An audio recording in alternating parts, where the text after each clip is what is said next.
Bismillahirrahmanirrahim. Alhamdulillahi rabbil alamin. Wassalatu wassalamu ala asyrafil anbiya'i wal mursalin wa ala alihi wa sahbihi wa man tabi'ahum bi ihsanin ila yaumiddin. Amma ba'd. Alhamdulillah, kita kembali melanjutkan kajian kita pada malam hari ini. Lanjutan pembahasan kitab Sahih Al-Imam Al-Bukhari rahimahullahu ta'ala rahmatan wasi'ah. Kita masih melanjutkan pembahasan tentang kitab As-Shaum. Pembahasan tentang hadis-hadis puasa. Kita masuk ke bab yang ke-8. Imam Bukhari rahimahullahu ta'ala berkata, Babu man lam yada' qawla zur wal amala bihi fi shaum. Bab tentang orang yang tidak meninggalkan ucapan dusta. Begitu pula dengan melakukan perbuatan-perbuatan yang didasari dengan dusta. Tidak jujur dalam perbuatannya. Saat dia berpuasa, apa hukumannya? Apa ganjarannya? Orang yang berpuasa tapi tidak meninggalkan ucapan-ucapan yang buruk, perbuatan-perbuatan yang buruk.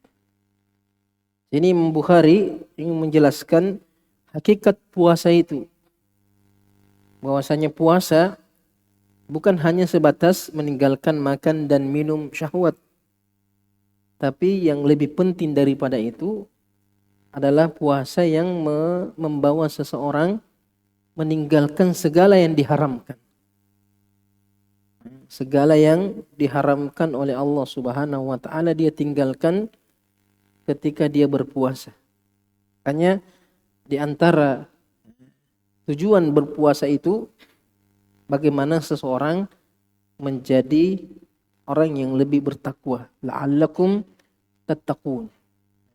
Dan takwa itu hakikatnya adalah menjalankan perintah Allah, menjauhi larangan-larangannya. Dan di antara yang harus dijauhi oleh orang yang berpuasa adalah perkara-perkara yang haram. Kalau makanan dan minuman yang asalnya sesuatu yang halal, makanan dan minuman istri itu sesuatu yang dihalalkan secara umum, tapi diharamkan di siang hari bulan Ramadan bagi orang yang berpuasa. Kita tinggalkan yang halal karena Allah. Kenapa kita tidak meninggalkan yang haram? Karena Allah Subhanahu wa ta'ala. Kemudian Imam Bukhari menyebutkan satu hadis dalam bab ini. Beliau mengatakan haddatsana Adam ibnu Abi Iyas. Qala haddatsana ibnu Abi Dhi'b. Ibnu Abi Dhi'b. Namanya Ibnu Abi Dhi'b. Muhammad ibn Abdurrahman ibn al-Mughirah ibn al-Harith ibn Abi Dhi'b.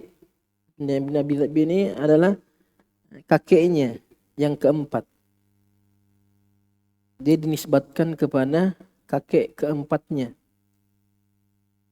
Qala haddatsana Sa'id al-Maqburi. Sa'id ibn Abi Sa'id al-Maqburi. An abihi, dia meriwayatkan dari bapaknya Abu Sa'id al-Maqburi. Abu Sa'id namanya Kaisan. Ini digelari al-Maqburi karena dia tinggal dekat pekuburan. Rumahnya berada di samping tempat pekuburan makanya diberi gelar al-Maqburi. Ada yang mengatakan bahwasanya Ibnu Umar menjadikan dia sebagai penggali kuburan. Makanya digelari Al-Maqburi.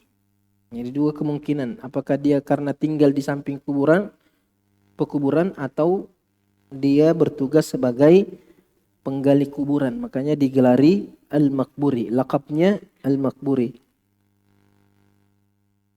An Abi Hurairah diriwayatkan atau meriwayatkan hadis dari Ibu Hurairah radhiyallahu taala anhu qala Qala Rasulullah sallallahu alaihi wasallam. Rasulullah sallallahu alaihi wasallam bersabda, "Man lam yada' qaulaz zur wal amala bih falaysa lillahi hajah fi an yada'a ta'amahu wa syarabah. Siapa yang tidak meninggalkan perkataan dusta, perkataan-perkataan buruk secara umum, wal amala bihi, kemudian beramal atau berbuat dengan dasar kedustaan, perbuatannya tidak seperti apa yang dia niatkan atau apa yang dia inginkan, seperti orang-orang munafik, mengucapkan iman tapi hakikatnya mereka kufur.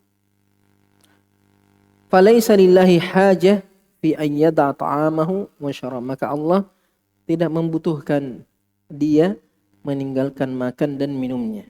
Artinya Allah tidak butuh seseorang itu meninggalkan makan dan minumnya, kemudian dia tidak meninggalkan sesuatu yang haram. Apa gunanya meninggalkan yang halal kalau yang haram tidak dia tinggalkan? Dia tidak makan dan minum, tapi dia makan bangkai saudaranya dengan ghibah.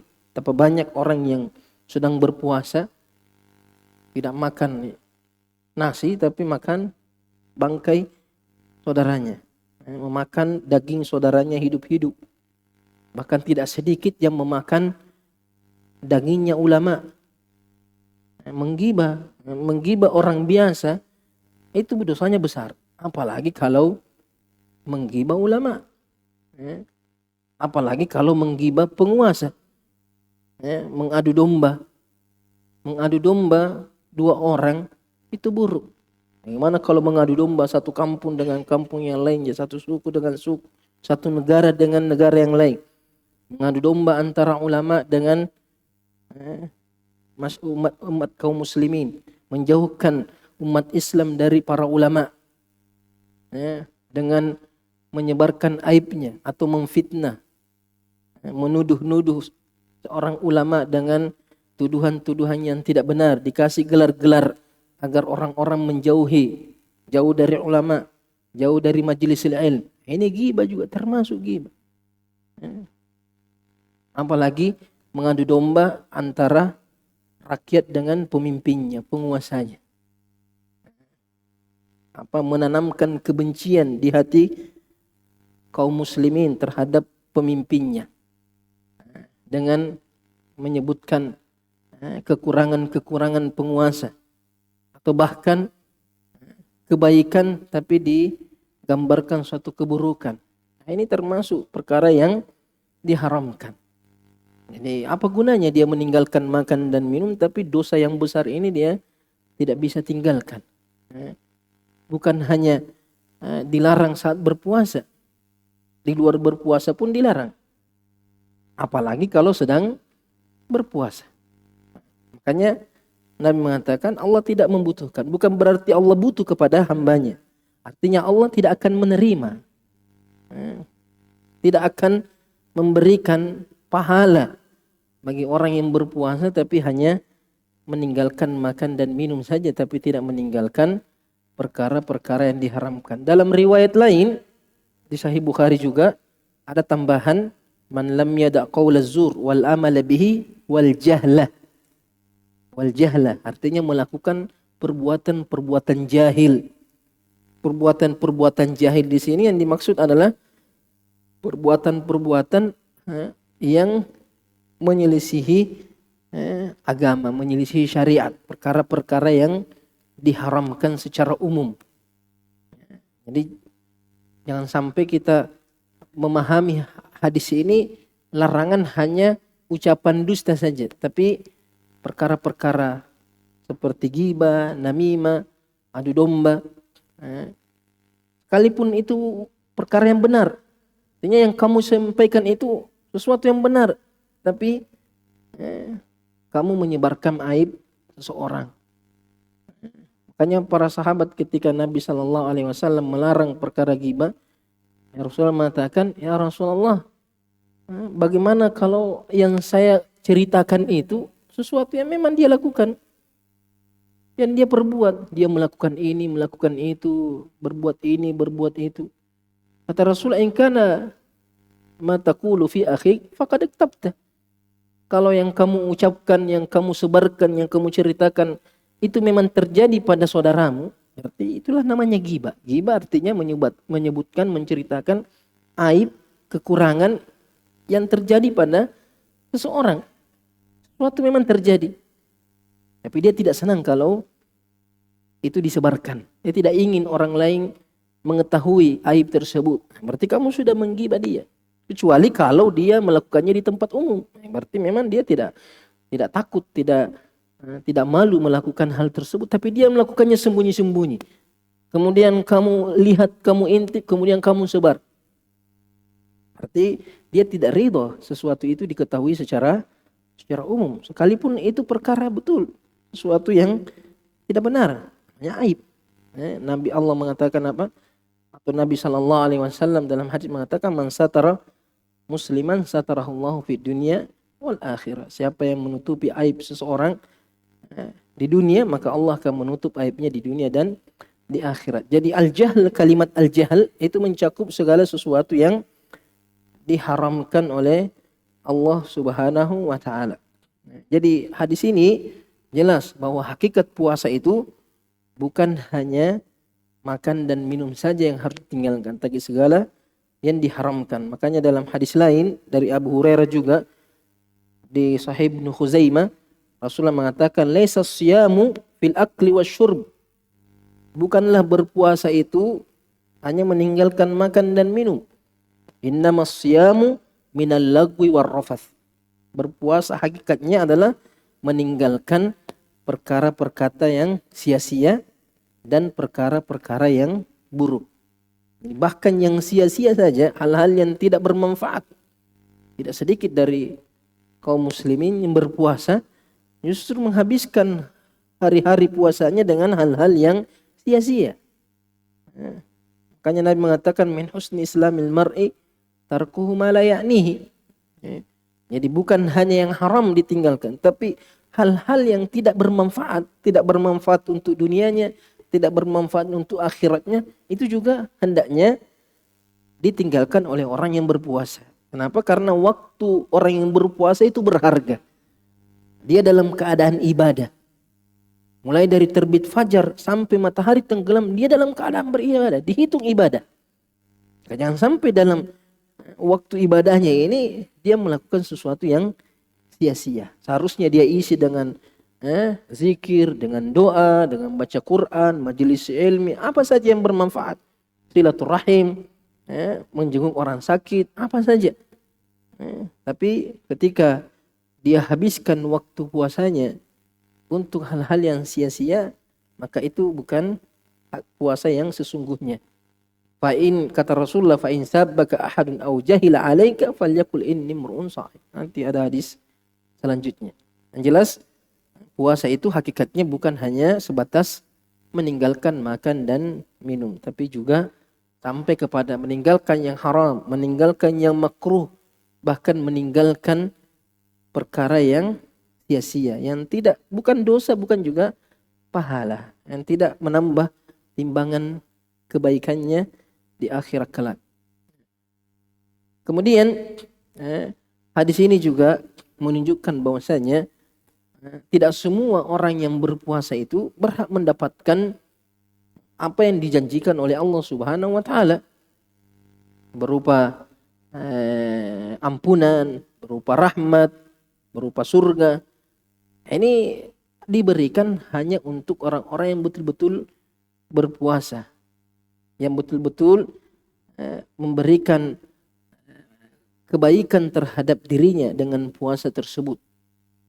Adapun orang yang hanya sebatas meninggalkan makan dan minum, tapi tidak meninggalkan perkara yang diharamkan, bisa jadi dia tidak mendapatkan apa-apa. Makanya Nabi SAW dalam hadis lain mengatakan, rubba sha'imin laisa lahu min siyamihi illa al-ju' wal 'atash.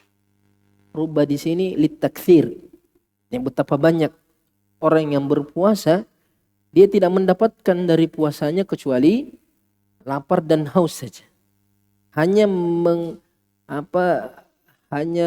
menjalankan kewajiban saja. Sudah tidak dituntutnya. Dia tidak berdosa karena dia sudah berpuasa. Tapi apakah dapat pahala? Betapa banyak orang yang berpuasa tidak ada pahalanya. Hanya menunaikan kewajibannya saja. Artinya kewajibannya untuk berpuasa sudah terangkat karena sudah berpuasa. Puasanya sah. Nah, dia meninggalkan makan dan minum syahwat, puasanya sah. Tapi tidak semua orang yang melakukan ibadah yang sahih tidak dapat pahala. Makanya para ulama salaf itu setelah Ramadan itu selalu merasa takut ibadahnya tidak diterima oleh Allah Subhanahu wa taala. Tidak pernah merasa bahwa ibadahnya selama Ramadan itu sudah pasti diterima. Makanya diriwayatkan bahwasanya ulama salaf itu mereka berdoa 6 bulan sebelum masuk bulan Ramadan agar disampaikan kepada bulan Ramadan. Dan setelah Ramadan berdoa 6 bulan ke depannya agar ibadah Ramadannya diterima oleh Allah Subhanahu wa taala. Jadi 6 bulan sebelum berdoa supaya disampaikan kepada Ramadan. 6 bulan setelah Ramadan hanya berdoa agar diterima. Tapi banyak kita lihat, di hari raya Idul Fitri, Masya Allah. Seolah-olah sudah pasti masuk surga, pasti diterima. Sehingga terkadang melampiaskan dengan hal-hal yang terlarang. Bahkan terkadang yang tidak puasa lebih bergembira daripada yang berpuasa, yang beribadah. Bukan berarti tidak boleh bergembira. Bukan berarti tidak boleh, bahkan justru termasuk sunnah hari raya itu menampakkan kegembiraan. Tapi jangan sampai kegembiraannya itu hanya kegembiraan seperti gembiranya iblis, syaitan ketika lepas dari belenggu di bulan Ramadan. Nah, iblis juga gembira sudah dilepaskan. Karena di bulan Ramadan dibelenggu. Setelah Ramadan lepas. Banyak yang seperti itu, gembiranya seperti gembiranya syaitan. Makanya setelah Ramadan banyak-banyak berdoa. Semoga diterima ibadahnya, diterima puasanya. Yang sampai termasuk dalam hadis ini. Hadis juga termasuk di antara keutamaannya atau tujuannya, manfaatnya berpuasa sunnah setelah Ramadan. Puasa Syawal, Senin, Kamis. Nah, itu untuk menutupi kekurangan-kekurangan. Karena pasti kita punya kekurangan di bulan Ramadan. Tidak ada. Ramadan itu ibadah terus. Pasti ada, minimal ada perkara sia-sia yang kita lakukan selama berpuasa. Nah, puasa-puasa sunnah ini itu menutupi kekurangan-kekurangan yang kita lakukan selama di bulan Ramadan. Dan terus berdoa dan terus berharap. Seperti firman Allah Subhanahu wa taala, "Walladzina yu'tuna ma ataw wa qulubuhum wajilah annahum ila rabbihim raji'un."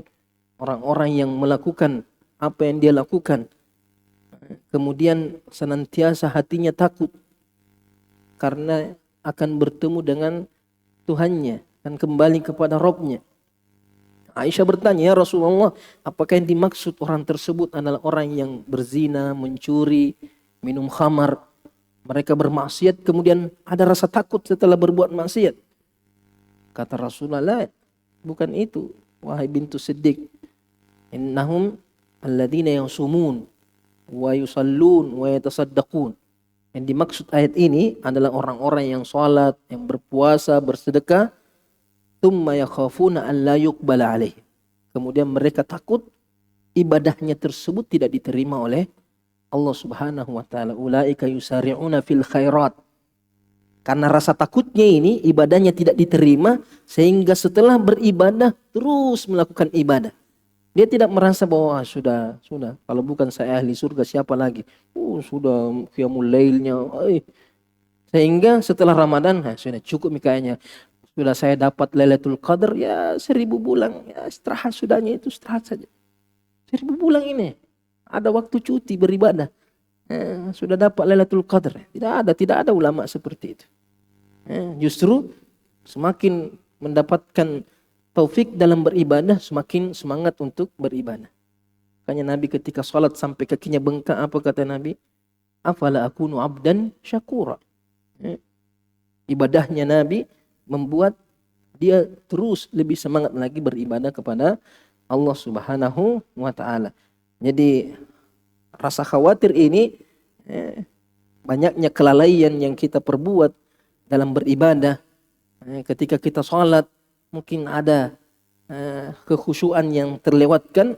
Setelah sholat kita mengatakan astagfirullah, astagfirullah, astagfirullah. Begitu juga setelah Ramadan. Kita memperbanyak istighfar, memperbanyak taubat. Jangan sampai ada kekurangan dalam ibadah puasa kita. Jangan sampai ibadah kita hanya sia-sia di sisi Allah Subhanahu wa ta'ala.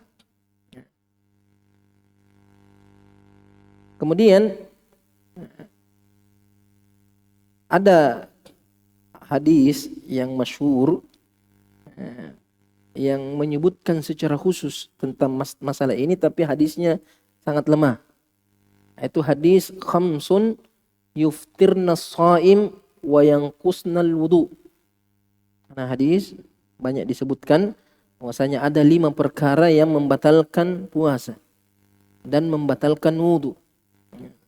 Pertama, al-kadzib, dusta, namimah, al-ghibah, wan nadhar lisyahwah, wal yaminil kadzib.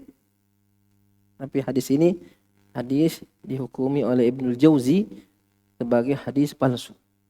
Ada juga riwayat al-ghibatu tuftirus shaim wa tanqudul wudu. Ini juga hadis dihukumi oleh Ar-Rabi' ibn Habib sebagai hadis yang sangat lemah. Ini secara khusus. Yang jelas hadis ini menyebutkan secara umum bahwasanya perkara dusta, perkara yang sia-sia, perbuatan-perbuatan yang terlarang itu bisa menyebabkan puasa seseorang tidak mendapatkan pahala di sisi Allah, tapi puasanya sahih. Ini puasanya sah. Sedangkan hadis yang saya sebutkan tadi mengatakan puasanya batal. Ini puasanya tidak sah. Bukan cuma tidak dapat pahala, tapi tidak sah secara syar'i. Tapi hadisnya sangat lemah. Kemudian kita masuk ke bab selanjutnya. Imam Bukhari rahimahullah mengatakan bab hal yaqulu inni shaimun idza syutim. Hal yaqulu inni shaimun idza syutim. Apakah seseorang yang sedang berpuasa mengatakan saya sedang berpuasa, atau saya orang yang sedang berpuasa apabila dia dihina, dicaci maki, atau diajak berkelahi, atau ada orang yang memancing emosinya, apakah dia mengatakan di hadapan orang tersebut bahwasanya saya berpuasa? Ini Imam Bukhari dalam penyebutan judul-judul bab itu punya metode. Apabila Imam Bukhari menyebutkan judul bab dengan tegas, tidak dalam bentuk pertanyaan, seperti bab sebelumnya, man lam yada' qaula zur wal amal bihi fi shaum. Ini tegas menunjukkan bahwasanya masalah ini masalah yang disepakati. Tapi kalau Imam Bukhari menyebutkan judul bab dalam bentuk pertanyaan, hal yaqulu inni shaimun idza syutim, Imam Bukhari bertanya. Di judul babnya Imam Bukhari menyebutkan judul bab dalam bentuk pertanyaan.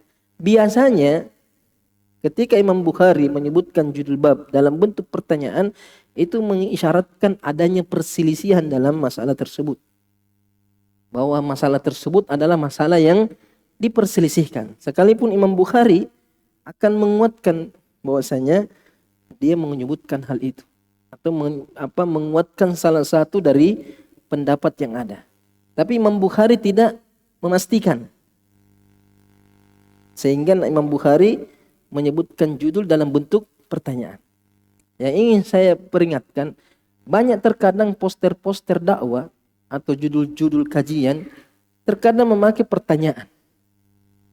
Hanya saja mempertanyakan sesuatu yang sudah pasti. Sehingga orang, umpamanya judul, apakah sholat 5 waktu wajib? Kenapa sholat 5 waktu dipertanyakan apakah wajib? Cuma terkadang tujuannya supaya orang penasaran. Apakah sholat 5 waktu wajib? Berarti ada khilaf. Sholat 5 waktu wajib atau tidak? Sehingga orang terpancing untuk membuka situs tersebut atau video tersebut. Jadi sebaiknya ditinggalkan. Jangan memakai pertanyaan karena itu membuat orang, jangan sampai pertanyaan itu membuat orang ragu terhadap sesuatu yang sudah pasti, yang sudah disepakati. Jangan pertanyakan karena kalau kau pertanyakan seolah-olah itu bukan sesuatu yang disepakati, seolah-olah itu sesuatu yang diperselisihkan sehingga akan menggoyahkan keyakinan kaum muslimin. Itu sebaiknya karena itu metode yang dipakai oleh Imam Bukhari. Imam Bukhari mempertanyakan sesuatu kalau ada perselisihan ulama di dalamnya. Yang sampai hanya karena ingin memancing orang untuk membaca atau melihat suatu video, kita bikin pertanyaan. Padahal itu bukan pertanyaan. Jelaskan saja. Kalau orang mau baca, alhamdulillah. Kalau tidak, tidak. Yang sampai orang baca kecewa. Ya, atau begini, Pak. Berarti kau menipu orang. Kau menipu pembaca. Dan seharusnya tidak perlu dia baca. Suatu yang sudah jelas. Suatu yang sudah tertanam di dalam hati kaum muslimin bahwa itu sholat 5 waktu wajib. Tapi kau pertanyakan, sehingga orang tertarik. Mungkin ada pendapat lain. Ya, berarti jangan sampai orang baca kecewa. Judul tidak sesuai dengan isi. Itu menipu juga itu namanya. Kadzib juga namanya itu. Sekalipun tujuannya supaya khawatir karena hanya supaya banyak yang lihat, banyak sehingga pemasukan banyak. Banyak begitu. Bikin judul-judul provokasi supaya orang lihat itu video, ditonton atau dibaca. Itu niatnya sudah buruk. Niatnya buruk. Kalau niatnya bagus, ya memang sesuatu yang sudah jelas saja. Apakah orang mau baca, tidak mau baca, bukan urusan. Sebarkan saja ilmu. Tidak perlu pakai gaya-gaya sama seperti gaya-gaya orang-orang yang memang kerjanya seperti itu. Penjual berita, terkadang penjual kebohongan. Dapat uang dari berita-berita palsu, berita-berita dusta. Terkadang dia sendiri yang bikin kebohongan, terus ujung-ujungnya besok dia membongkar kebohongan. Nah dia bikin semuanya itu. Dia bikin hoaxnya, kemudian dia bikin video baru membantah. Nah dia bikin. Dia bikin virus, kemudian dia bikin antivirusnya. Sama saja. Artinya jangan sampai trik-trik marketing seperti ini masuk ke dunia dakwah, artinya tidak baik. Pakai cara yang halal saja. Pakai cara yang benar seperti yang dicontohkan para ulama salaf. Jadi Imam Bukhari menyebutkan judul dalam bentuk pertanyaan biasanya isyarat bahwa ada khilaf dalam masalah tersebut. Kemudian Imam Bukhari juga menyebutkan satu hadis dalam bab ini.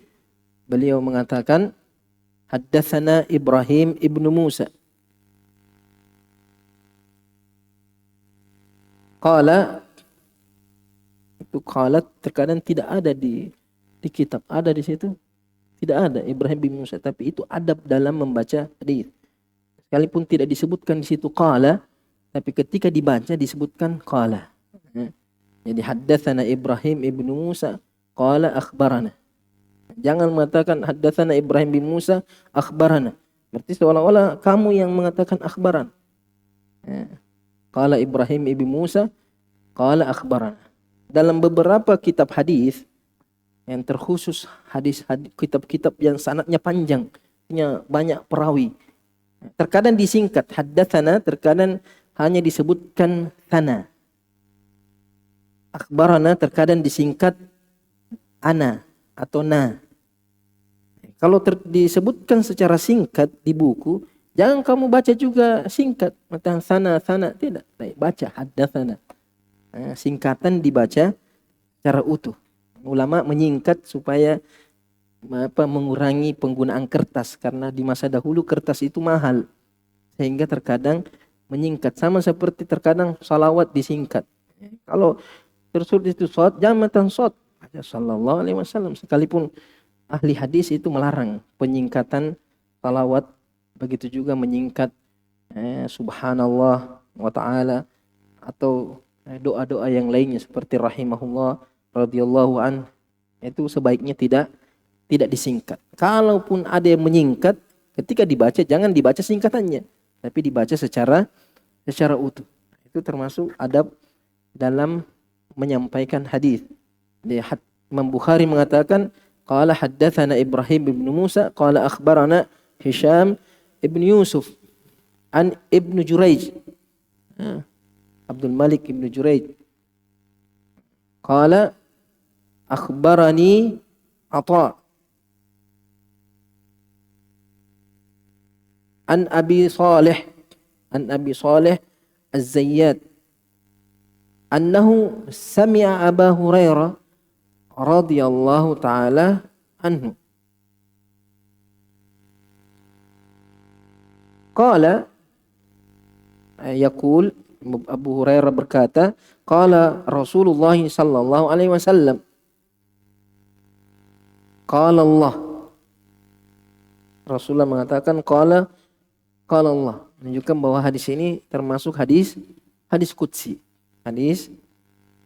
Hadis yang Nabi sandarkan kepada Allah Subhanahu wa taala. Banyak perbedaan antara hadis qudsi dengan hadis nabawi. Hadis qudsi dengan hadis nabawi. Hadis qudsi Nabi sandarkan.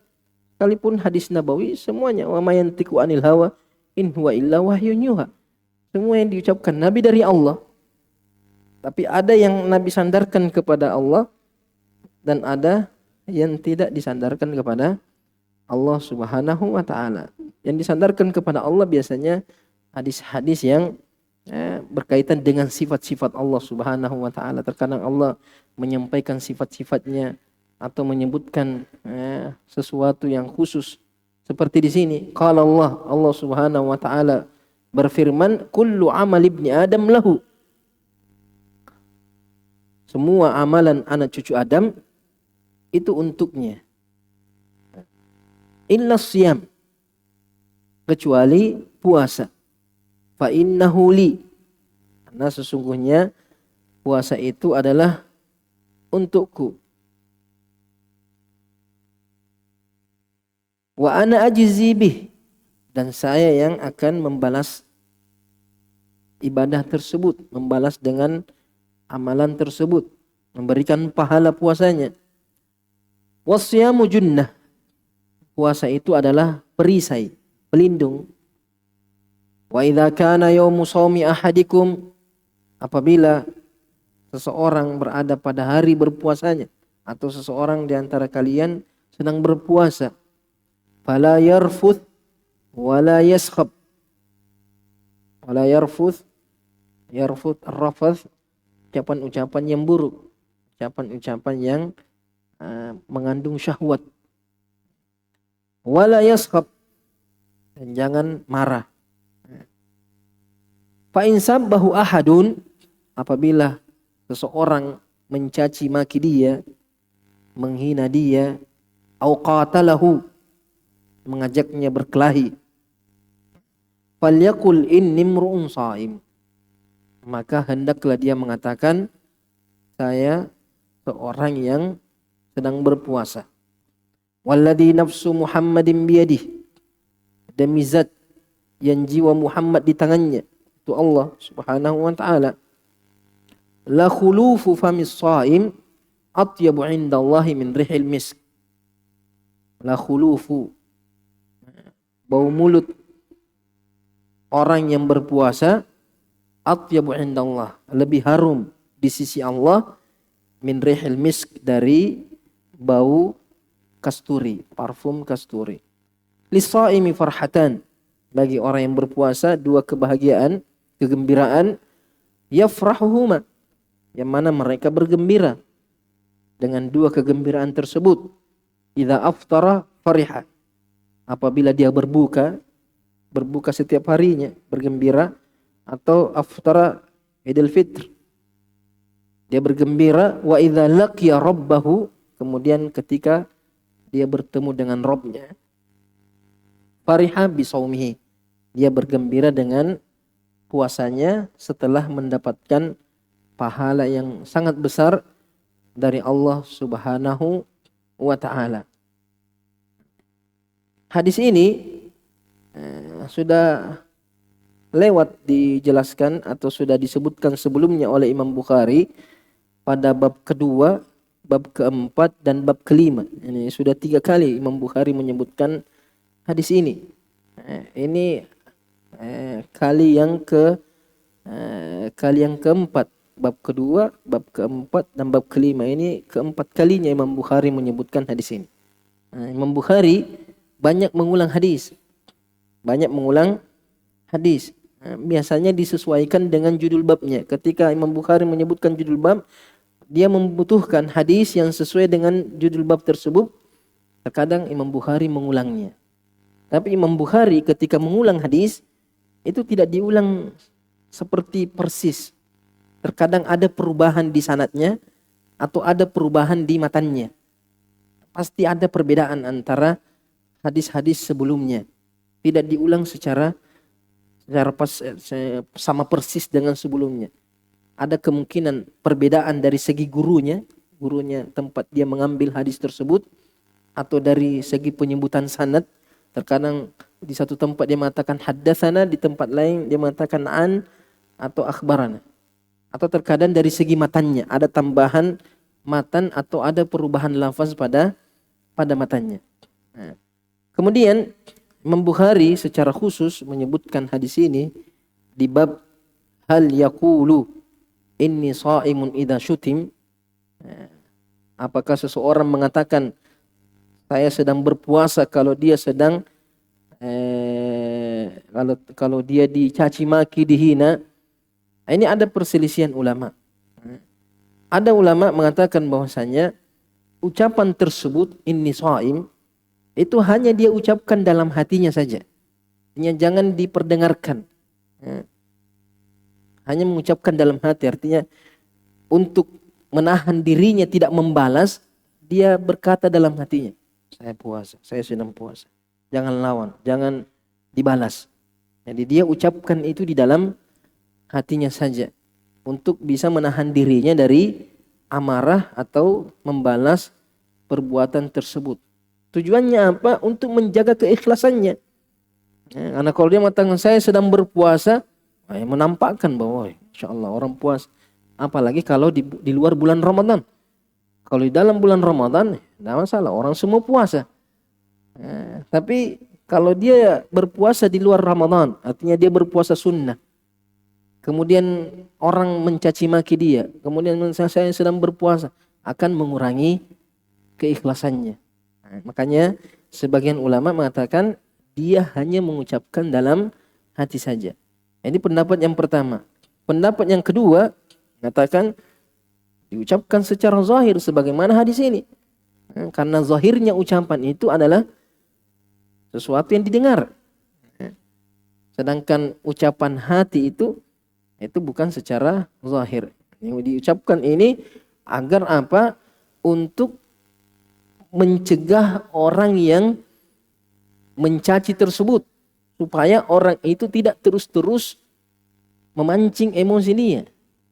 Artinya kalau ada orang yang menghina dia, mencaci maki, maaf saya sedang puasa, sehingga dia berhenti, orang puasa Pak Dek, jangan diganggu. Karena kalau kau mengucapkan dalam hati saja, orang terus akan terus mencaci, akan terus mengajak berkelahi. Tapi kalau disebutkan di depannya, diam, saya sedang puasa. Akhirnya dia diam atau tidak melanjutkan caciannya atau makiannya. Ini pendapat yang kedua. Artinya ucapan saya sedang puasa itu diucapkan secara keras atau diperdengarkan kepada orang yang mencaci dengan niat bukan untuk memamerkan puasanya, tapi untuk menghentikan perbuatan orang tersebut. Tapi ada pendapat yang ketiga mengatakan dia ucapkan 2 kali. Ucapkan 2 kali. Pertama dia ucapkan dalam hatinya.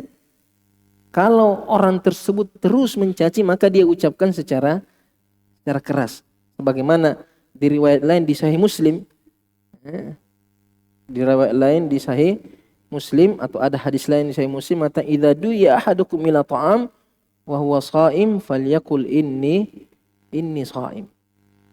Dia tetap mengucapkan kepada orang yang mengajak dia untuk makan. Artinya dia dipanggil makan, mengatakan saya sedang berpuasa. Boleh atau tidak boleh? Boleh. Supaya orang yang mengajak dia makan tahu bahwa dia tidak makan bukan karena marah, bukan karena tidak senang, tapi karena dia sedang berpuasa. Azan dulu baru kita lanjut sedikit lagi.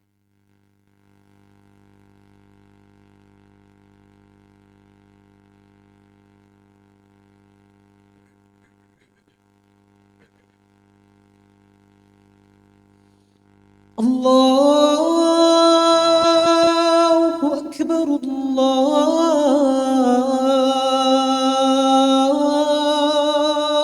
Akbar, Allahu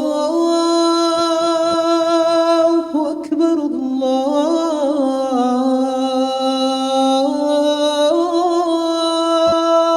Akbar. أشهد أن لا إله إلا الله.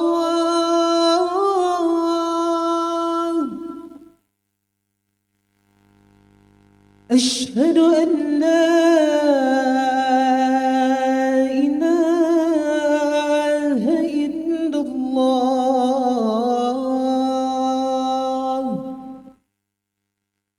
أشهد أن محمد رسول الله.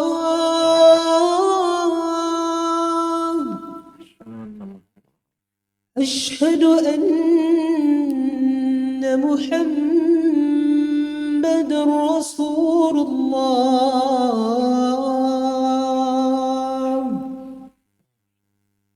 حي على الصلاة.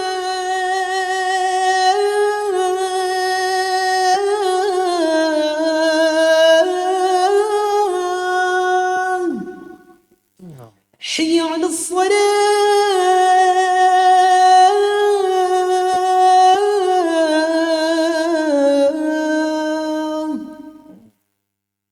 حي على الفلاح.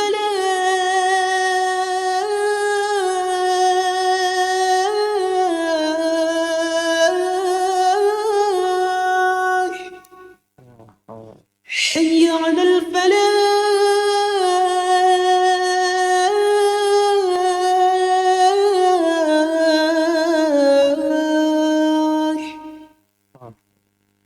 الله أكبر، الله أكبر. لا إله إلا الله.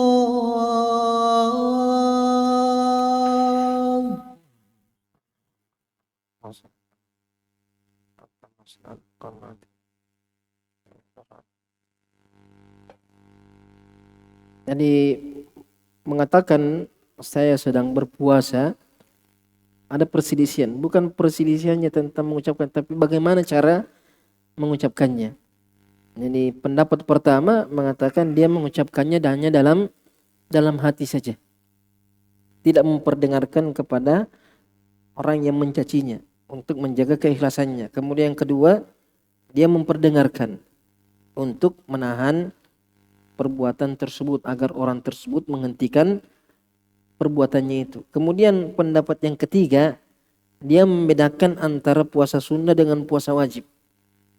Dan puasa wajib dia mengucapkan dalam hati.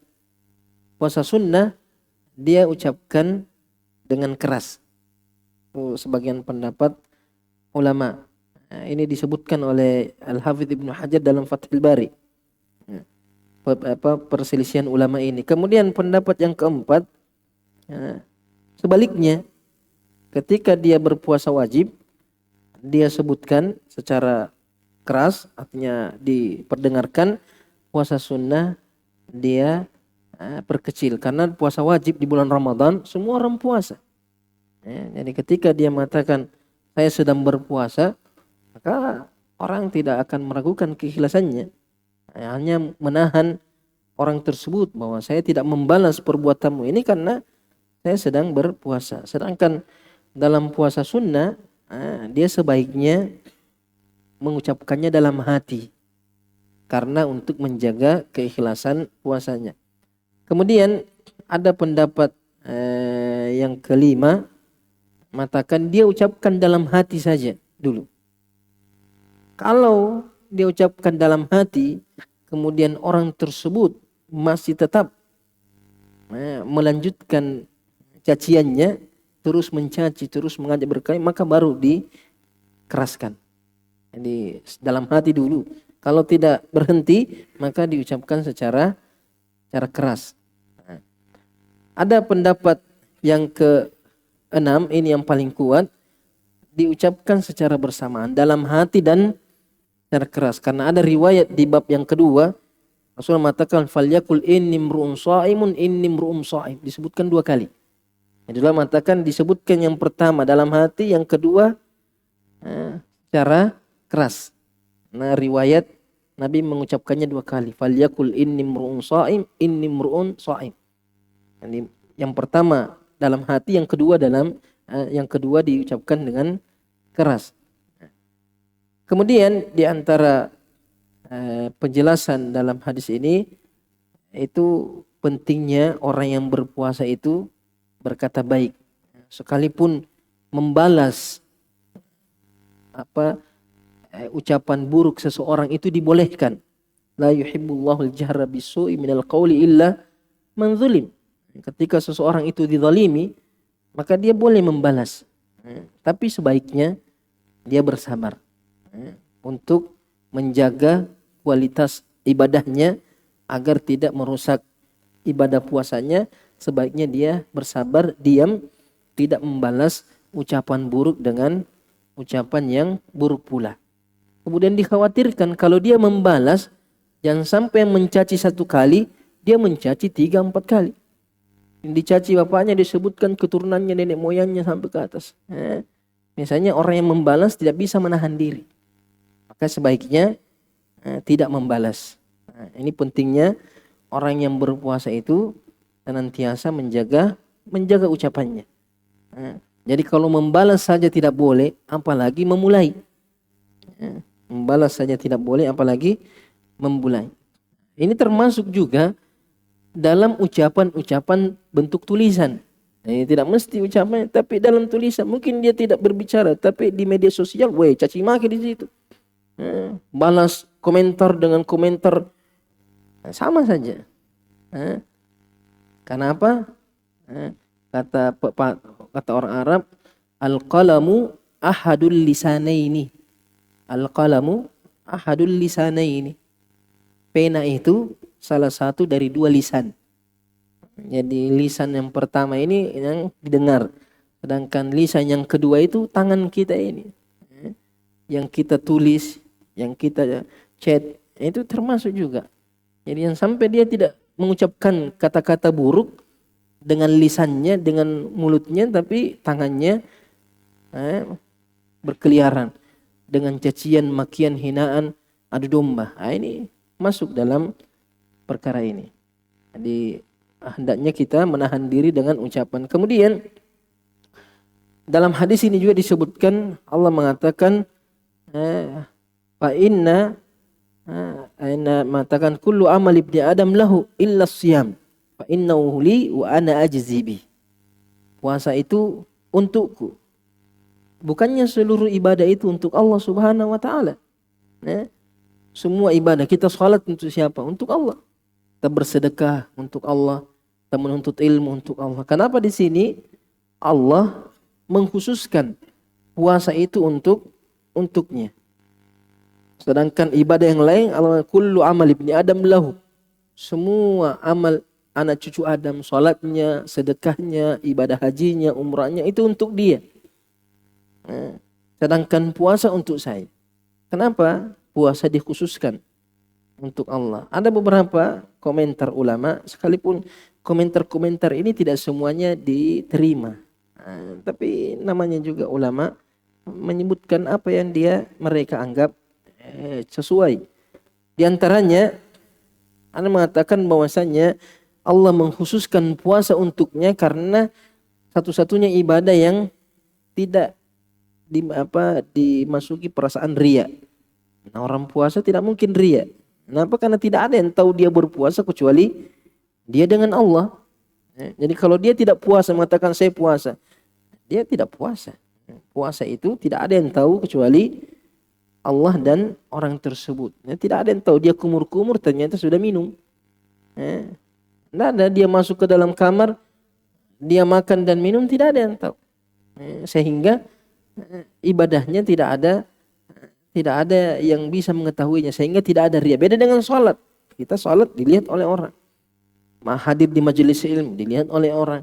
Bersedekah dilihat oleh orang yang menerima minimal. Ibadah haji, umrah.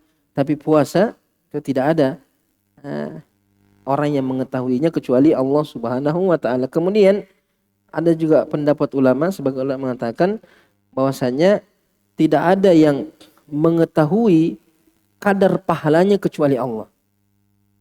Jadi semua ibadah ada ukuran pahalanya. Salat pahalanya ini, puasa pahalanya ini.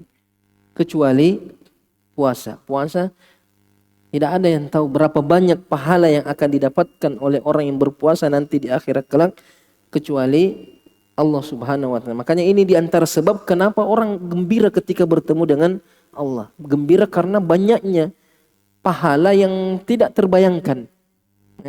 Tidak ada yang bisa membayangkan betapa banyak pahala yang Allah siapkan bagi orang yang berpuasa. Ada juga pendapat mengatakan puasa, Allah menyandarkan puasa kepada dirinya karena puasa itu adalah amalan yang paling dicintai. Tapi pendapat ini dilemahkan oleh Al-Hafidz Ibnu Hajar.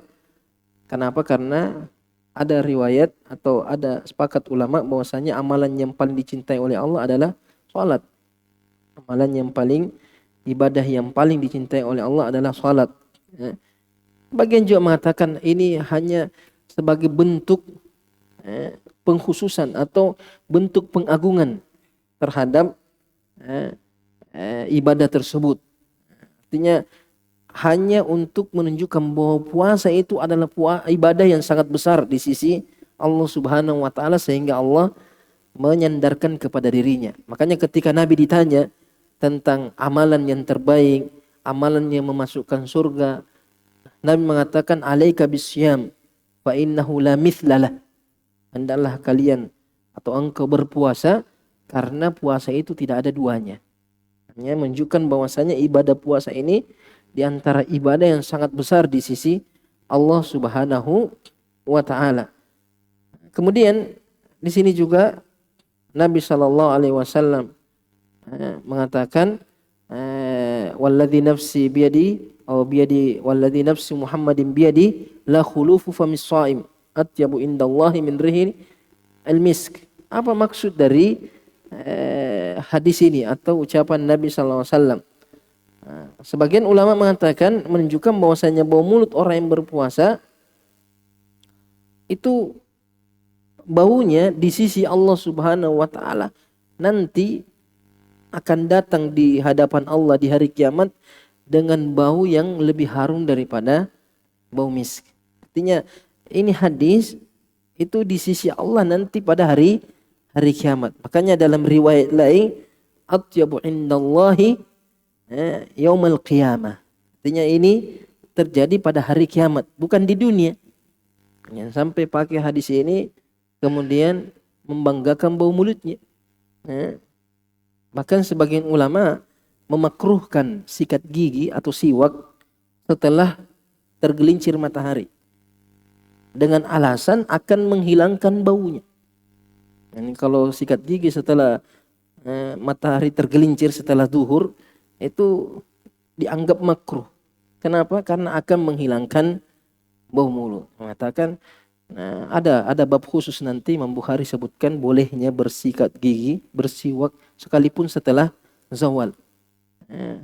Adapun hadis ini bukan di dunia, tapi nanti di akhirat, di sisi Allah, bukan di sisi manusia, bahkan bukan di sisi para malaikat. Karena Nabi mengatakan apa? Innal malaika yata'adza bima yata'adza bihi banu Adam. Semua perkara bau yang terganggu manusia dengannya, maka malaikat juga terganggu dengan bau tersebut. Makanya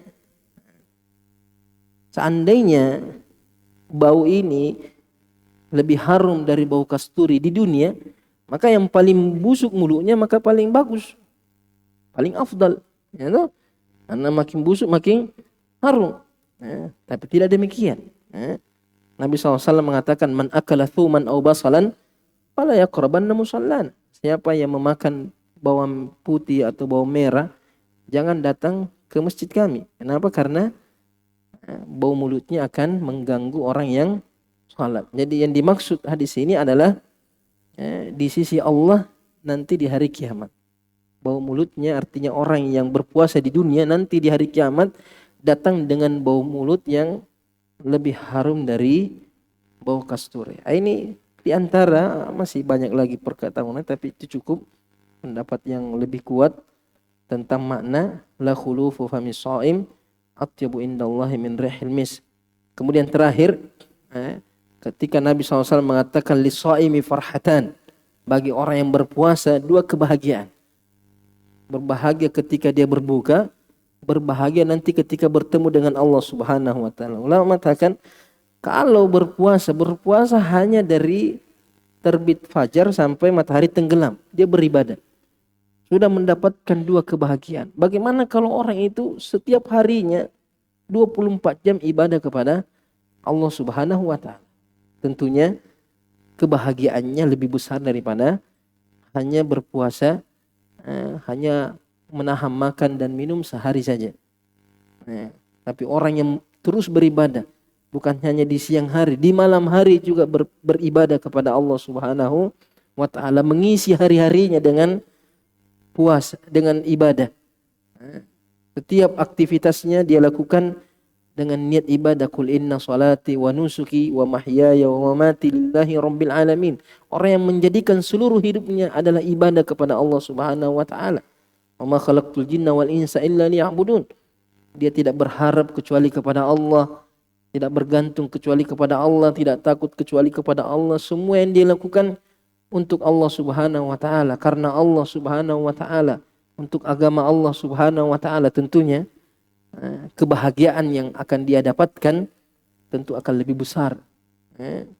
Karena orang yang beribadah, berpuasa satu hari saja itu sudah bahagianya sangat besar. Bagaimana kalau dia mengisi seluruh hidupnya ibadah kepada Allah Subhanahu wa taala. Insyaallah nanti kita lanjut bab berikutnya, bab yang ke-10, bab as-shaumu liman khafa ala nafsi al-uzbah.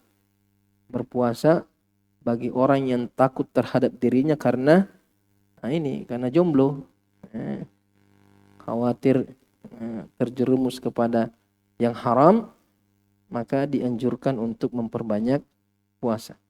Subhanakallahumma bihamdik asyhadu an la ilaha illa ant astaghfiruka wa atubu ilaik. Wassalamualaikum warahmatullahi wabarakatuh.